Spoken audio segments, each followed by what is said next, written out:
அமெரிக்காவின் அலபாமா மாநிலத்தில் தனது கணவர் தன்னை தொந்தரவு செய்ததாக கூறி அவரை துப்பாக்கியால் சுட்டுக் கொன்ற 65 வயது பெண் ஒருவர் கைது செய்யப்பட்டுள்ளார். 65 வயதான ஷெரி கிளாட்ஸ் அறுவை சிகிச்சை முடித்து ஓய்வெடுத்துக் கொண்டிருந்தபோது அவரது கணவர் திமோத்தி கிளாட்ஸ் அவரை அடிக்கடி அறைக்குள் வந்து நலன் விசாரித்துள்ளார். இதனால் எரிச்சலடைந்த ஷெரி கணவரை கொலை செய்துள்ளதாக போலீசார் தெரிவித்துள்ளனர்.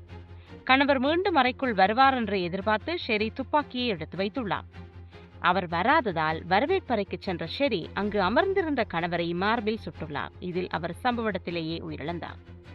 15 ஆண்டுகால திருமண வாழ்க்கையை கொண்ட இவர் போலீசார் வந்ததும் தனது கணவரை தானே சுட்டுக் கொன்றதை ஒப்புக்கொண்டார்.